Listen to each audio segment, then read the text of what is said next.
HUAYNA CÁPAC, the 11th Inka, the end of an all-powerful emperor.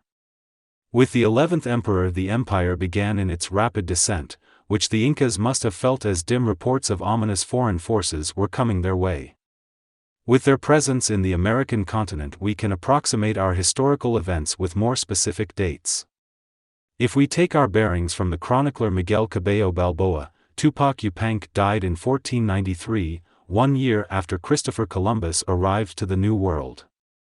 Why is everybody leaving the deathbed of the Inca? No one should mention of his demise, until we have duly crowned Tupac Yupanqui. HUAYNA CÁPAC, great general of the North, Tupac Yupanqui is dead.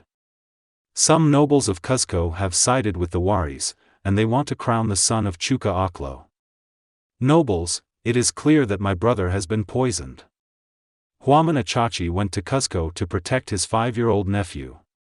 The prince came out of seclusion from the temple dressed in splendid regalia. Seeing that he was still a child, the people began chanting, HUAYNA CÁPAC. HUAYNA CÁPAC. Young and powerful. Thereafter, HUAYNA CÁPAC would be his surname. Atahualpa, our trusted cousin, you will remain as his custodian until he reaches manhood. The child prince was again raised secluded in the temple due to the whims of treachery among the nobility. Nobles, I have a secret that I am only confiding in a few of you. We can change our future and that of the empire by choosing my son as the next Sapa Inca. Knowledgeable of the hierarchy of the Incas and to receive grace from HUAYNA CÁPAC, some nobles who were aware of Atahualpa's schemes went to the north to tell him of the intrigues in the imperial city. Nobles. Are you sure what you are telling me is true? Yes, great Achachi. The young prince has been taken to Quispacanchi to celebrate his birthday. Oh. They will kill him, so as not to cause any commotion in Cuzco. I will go there with my troops. In the violent struggle, HUAYNA CÁPAC killed Atahualpa and his son. The prince was entrusted to the care of Topa, his older brother. Cusi Rimai, happy speaker, the great Tupac Yupanqui chose you to be the wife of your brother. I know that both of you will give tranquility to this beleaguered city. In grand regalia, the siblings to be consorts came out separately from the palaces of their forefathers. The two adolescents looked at each other, shyly smiling. In the innocence of their youth they knew that this was not a union of the sexes, but of their blood to keep their dynasty intact. The couple continued on the narrow streets of Cuzco until they arrived at the great temple of Coricancha, where in its forbidden chambers, by the lacing of their golden sandals they were bound in marriage. After some years, the newly anointed Inca began his reign in a city that was smoldering from the recent intrigues. He started to make changes in the temple that sheltered him for most of his childhood. Topa, my advisor, there are many matters of state that have not been carried out according to the mandates of the great Pachacutec. The priests have too much power. HUAYNA CÁPAC, the priests, as the keepers of the temple, have always devised ways of getting into the wheels of government.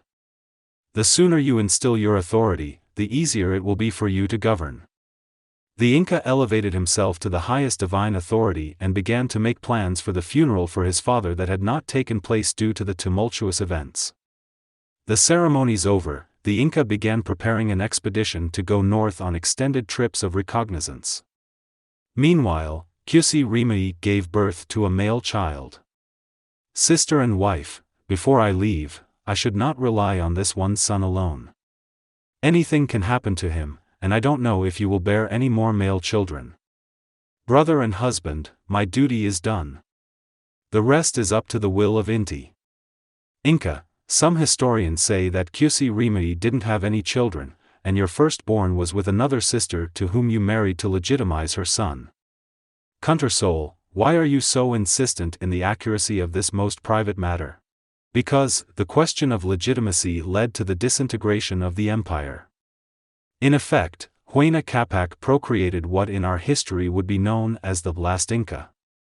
Kuntersol, in a way I have two legitimate sons, Ninan Quiosh with my wife Cusi Rimai and Topa Cusi Walpa, Huascar, with my other sister, Rawa Oclo.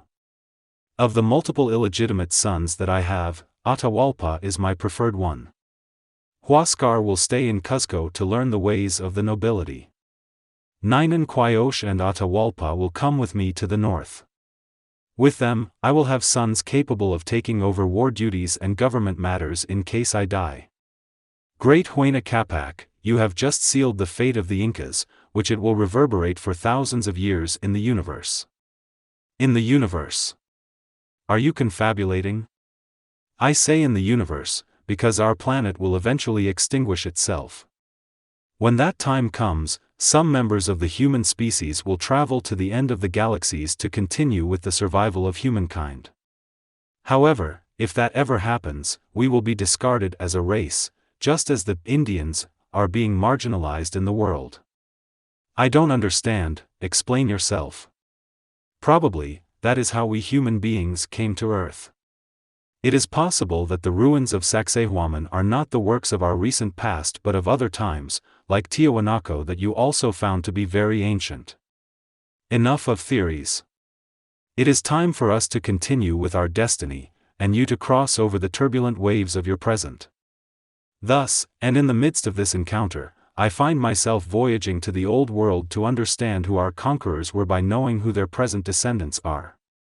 In Spain, I went to the birthplace of the famous and infamous conquistador Francisco Pizarro, the man for whom I felt certain antipathy due to his brutal legacy. However, sometimes in order to heal the wounds of the past, one must get in touch with those who marred our legacy, a feat accomplished not only by fingering the decaying books of history, but also by gently tiptoeing on the bygone footprints of those who mourned our ancestors, and we who suffered its consequences must understand why. It would be easy to spill my ire on this man, which is not my intent, but to confront his ill-fated legacy, notwithstanding that our sorrowful past must not be forgotten in order to right our present. Cunter soul, why are you so pensive? Oh, Inka, I just came back from faraway lands, where I made friendships with the descendants of the conquistadors, and whose ancestors were already in the New World to conquer your empire.